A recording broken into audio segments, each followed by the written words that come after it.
What's up, everybody? It's your girl Sakina, and I'm back for another grown-up hip-hop review, so let's get straight into it. So the episode opens with Tretch speaking with Tyran in Egypt.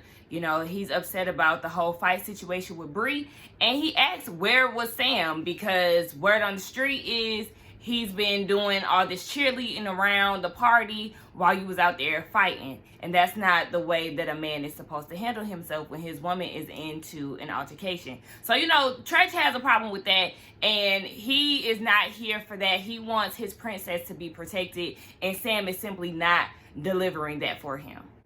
So then Egypt is explaining to him the situation and why she got in a fight with Bree. She said that she didn't expect to fight when she got there, and that was a lie. Girl, you came in ready to nook, ready to buck, ready to fight, okay? So it's just like, you knew that y'all was going into this with the possibility of fighting. So it's not like you went in there blindly and, you know, was ambushed. Your boyfriend hyped you up before the party, and then everything escalated once y'all got there. So you had an idea. But Tretch asked, did she speak to TT about the situation? And, you know, she briefly spoke to TT, but Tyran ultimately wants them to get together because they're family. So he wants to bring them back together and have them talk it out. Tretch also said, look, you're never not going to hear your family's opinions about your situations or whatever you have going on. So you're just going to have to deal with that. So we get this scene with Egypt and Sam. They're talking to each other, but they're doing it from like a FaceTime or video cam type of situation. It makes me feel like maybe this scene was added for some reason, because everything else in the episode was already filmed besides this. Sam was saying how he's out in New York for meetings and all of this video shoot because he wants to be financially stable, them individually and collectively, for when they get married. And Egypt was telling him about the whole Tretch sit down and how Tretch is disappointed in him for parading around the party and cheering on the fight, egging it on. So of course Sam gets real defensive and was like, you know, I wasn't no cheerleader, I'm a grown ass man. You know, he gets real puffy in the chest like he did last time about the whole JoJo checking him situation. So he does that and was like, ain't nobody scared of Tretch. But in your confessions, sir, you had a whole different attitude about it. You was scared, you was nervous because Tretch is an OG. So which one is it? Like, baby, we already know you pussy. We already know you scared because you got checked by Twist in front of everybody and your ass back down. You ain't no thug, baby. Pipe down. Egypt mentions that she wants to talk to TT during Tyran's event that he's hosting, and Sam is basically like, don't show her more emotion than you should. And it's like, I don't agree with that. I feel like Egypt should try to mend fences. The thing with Sam is he's okay with them being divided, and Egypt doesn't see that. Like, I don't like people who think it's okay for family members to beef or try to keep you away from family. That bothers me a lot. So that's automatically a red flag when it comes to Sam, but Egypt is too naive to even realize. So we get a scene with JoJo and Denise going up to Angela's house. They're meeting her to talk.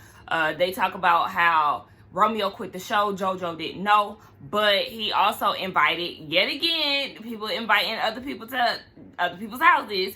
So he invites Boogie and Twist over to, you know, kind of hear their side of the story. So they go over, and Twist is like, you know, yeah, Easy had came up to me about the situation, but I'm not talking to Romeo about this shit in front of him in no meeting over no ICDC jokes. And Angela was like, yeah, I don't feel like it was even that serious to even be upset about.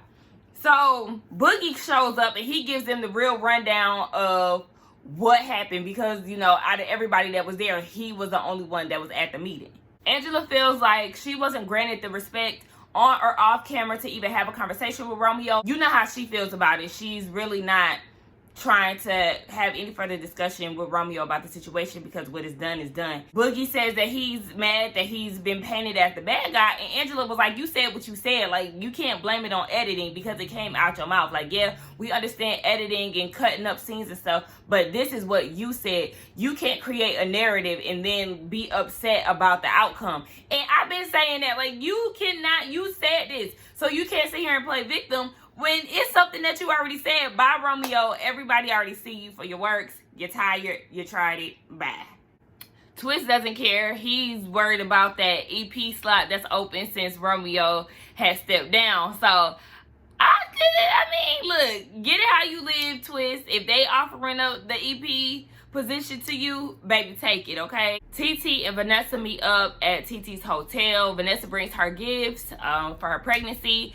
They get to talking about the whole marriage situation. TT really wants to get married to Sean. She's looking around everybody else getting proposed to and got a ring, so she want to join in too. She's 5 months, so she's feeling the pressure, and she really wants to be married basically before the baby comes, or at least proposed to before the baby comes.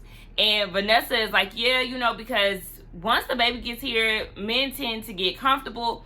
I feel like she was more so speaking on her situation because she wants to be married too, but her baby daddy is obviously not proposing to her. I had to look him up because I know she's with the Wayans, and I'm like, out of all the Wayans, that's who you end up with, sis?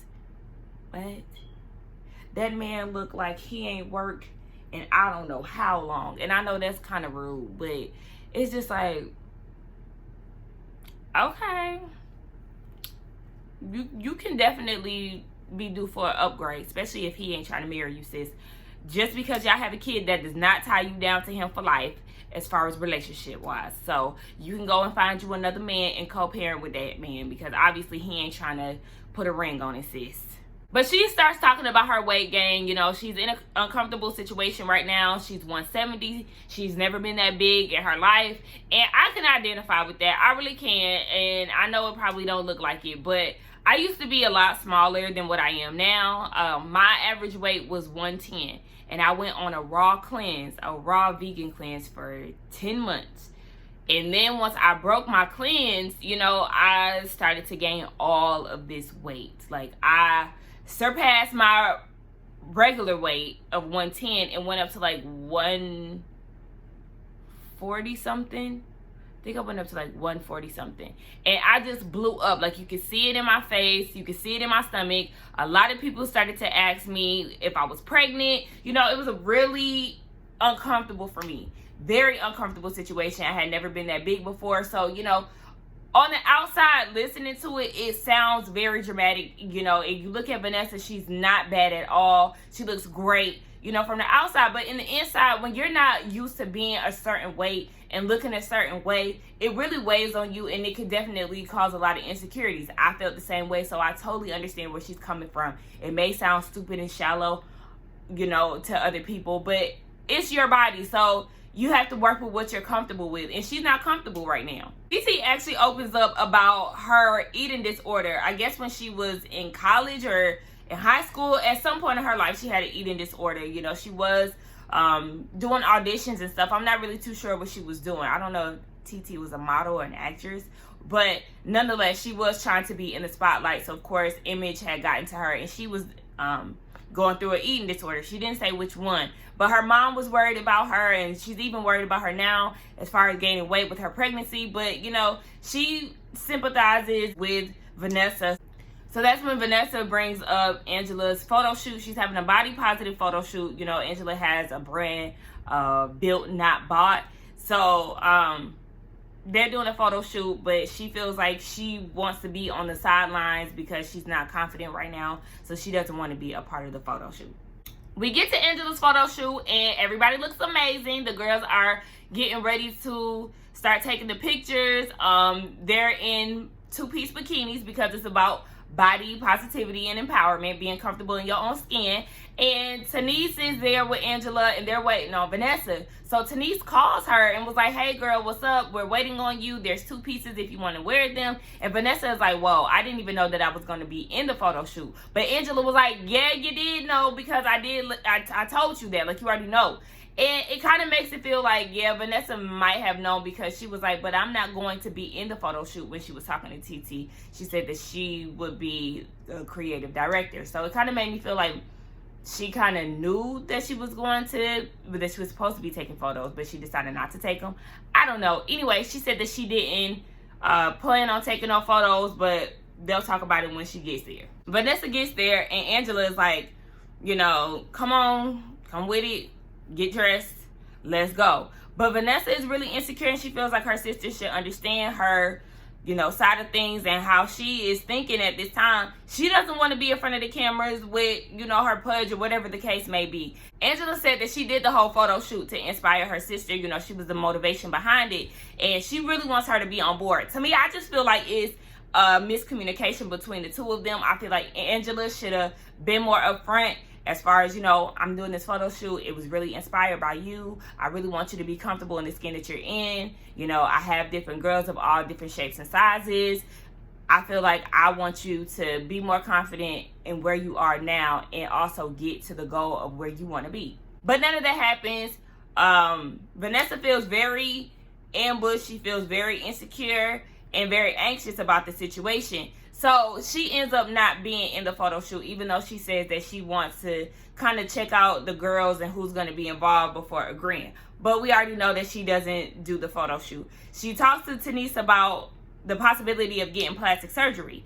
Obviously, Tanika had got plastic surgery, and she said that it's good that Vanessa is doing research before agreeing or signing any contract. Angela walks up and was like, what are y'all talking about? And Vanessa lets her know that I'm, playing with the idea of doing plastic surgery. So Angela's like, okay, are you thinking about doing anything else before that, aka working out? And she said, yeah, that's not off the table, but I do want to weigh my options. And Angela shares her story about when she was 17, she was very body conscious. She was very insecure about her weight and her looks. So that's when she got on board as far as working out. She wants Vanessa to be consistent in what she does. So she's like, okay, what are you going to do when you leave here? Like, what are you doing to change this? If you're not doing anything to change it, basically, Angela don't want to hear it. And I can understand that, after so many times of hearing the same things over and over again, it's like, okay, well, are you applying yourself? Are you really being consistent? Are you sticking to it? You have to think about the end goal. You have to think about, okay, I know I want to be this way. I know I want to look this way. So you got to keep that tunnel vision. You got to see the gold at the end of the rainbow. So you got to stay consistent with it in order for you to see results. They do the photo shoot, and Angela is saying that she wants to be an inspiration for her sister. She understands her sister's struggle because she's been there before too. But Vanessa's whole thing is, I need Angela to understand that this is my journey and not hers. So, she has to take the necessary steps, and she'll be ready when she's ready. So we get this scene with Twist and Bree. They're out bashing cars and whatnot, and they catch up. Twist says the whole ICDC college thing is taken out of proportion. He is willing to speak to Romeo one-on-one because it wasn't like that. He really feels like Romeo is a good dude. Then Bree says that she doesn't feel like Romeo is that trivial of a person, and that he was basically just swinging at anybody that was in sight because he was upset. And I was like, he doesn't seem trivial. He seems very trivial. If you take a joke like ICDC college and run with it for an entire season, that's very trivial. You had time to let that go, but you didn't. You went on Breakfast Club and talked about that. So it's very trivial, and you're very trivial along with it. Girl, bye. Tyrant is opening up a self-defense class in LA, and it's like a self-defense, he does martial arts too. So he's hosting an event for self-defense, and he's invited Boogie, JoJo, Angela, Vanessa, and TT. Oh yeah, in Egypt. He really invited Egypt because he wants TT and Egypt to talk, because he knows that TT is getting ready to be proposed to, and he wants his sister to be a part of it because, she wants to be involved in everything pertaining to TT's life, her pregnancy, engagement, all of that. So JoJo, Easy, and Boogie show up. They all comment on TT being pregnant. Easy says that he's always going to flirt, marry or not, with anybody, and that's just... that would not fly with me as a wife. Okay, you ain't about to be sitting here in no girl's face flirting with her every chance you get. No, your ass can only flirt with me. The fuck? That, no sir. Egypt and Angela arrive separately, but I'm looking at Angela like, girl, where are you going? That outfit was cute. It was cute, sis, but where was you going? You going to a self-defense class. Why are you dressed in a crew neck sweater, which was cute, with a fringe skirt? Where was you going? I I don't know. I feel like she be taking every scene as a fashion moment. And, I mean, she takes the opportunity. It always lands well, but... girl, no, not to no self-defense class. Where the fuck is you going? So Vanessa is there too, and she is really not talking to Angela because she feels some type of way about the whole photo shoot thing. But girl, talk to your sister. She won't know you giving her the cold shoulder. She don't know that you upset with her. Or at least I don't think so. But anyway, they do a few exercises or scenarios. They have these wooden sticks and they kind of like bang each other, bang themselves against the arm with the stick. It's more so a mental thing, you know, because if you're getting attacked, if they're hitting you, you have to more so be focused on defending yourself rather than the physical abuse or the physical harm that they're putting you in. Basically like a mind over matter type of situation. And Angela was asking, you know, how do you defend yourself? I do have a stalker. She said that he had pulled up. One second. Sorry. Anyway, so she said that the stalker had came to her house when she lived in New York. He comes to her different events. You know, she posts her events for people to come through. And obviously he follows her. So he shows up at different places. She said that he's never come to her, you know, close enough because she's always escorted out or he's always escorted out in certain situations. They show a picture of him, you know, to themselves. And JoJo said that he actually slid in his DMs on Instagram. Bree said the same thing. And that's so scary. People are really crazy out here. You have to be very careful. And I just pray, I really pray that he doesn't put her in any type of harm's way and that he stops stalking her, because that is not okay. And that has to be in the back of her mind all the time. Egypt pulls TT outside. They want to talk. And, you know, basically they speak about their situation and how their relationship has been affected. Egypt says not since Sam has come in the picture, but I guess like, you know, down the road or whatever. She's upset about the tension between them and she starts to cry because she's missing out on TT's life. You know, she didn't get to be a part of finding out that TT was pregnant. You know, TT didn't do an announcement because she feels like that's weird. But, you know, she wasn't the first person to know. TT was already showing once Egypt found out. And, you know, she just feels like she wants them to be in a better place. She wants all of them to be in a better place, Sam, TT, and Egypt. Now, she said that she had to reveal something to TT. And what she had to reveal was the fact that she is the one who planted the seed about Sam being in love with her. She put that in Sam's mind. Sam ran with it, they brought it to Pep. So basically, you started this.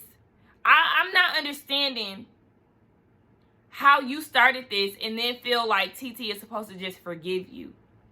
You went on as if you had no idea that she was doing this and that Sam brought you. Like, it's kind of confusing. Like, girl, what? And why did you think this was okay? She felt, so obviously she was talking to Sam about some things making her uncomfortable, and they just ran with that. And that's fucked up. You are supposed to know her. This is your family member, and you really playing her like a random bitch off the street. Through all of it, TT is still comforting Egypt while she's crying, but she knows that it won't be the same. She'd rather deal with Egypt one-on-one because it gives her glimpses of the old Egypt. She doesn't want any doings with Egypt and Sam as a team because she's not about to be ambushed or involved with them or set up by them like she was before. And it's like, yeah, fool me once, shame on you. Fool me twice, shame on me. You know? TT says, just because you're family, I do not have to blindly follow. And I agree. But that was the end of the episode. My thoughts on it, I feel like TT is a very smart girl for not falling into the trap as far as being back into the good graces with Egypt. She really has to learn from her mistakes. You can't set up your family and then expect them to be ready to accept your bullshit once you're ready to talk to them. It don't work like that. You really set her up and you expect her to just move along as if nothing happened. She'll deal with you accordingly. She'll come around hopefully in the future. But you got to realize that this is a mistake that you made because you're blindly following somebody that you're in love with. It's never going to work out in the end like that. I really want Vanessa to find some confidence in herself to really get on track as far as losing weight. I know we do see, little promotions throughout the season of her really trying to focus on her weight. So I hope that she gets to the goal that she wants to be. This episode really didn't give much. It was, really a filler. The most that it gave was the whole Vanessa and Angela situation and the ending conversation with TT and Egypt. But that's all I got. I will see y'all in the next one. Please do not forget to like, comment, and subscribe to my channel. And I will see y'all next week. Bye.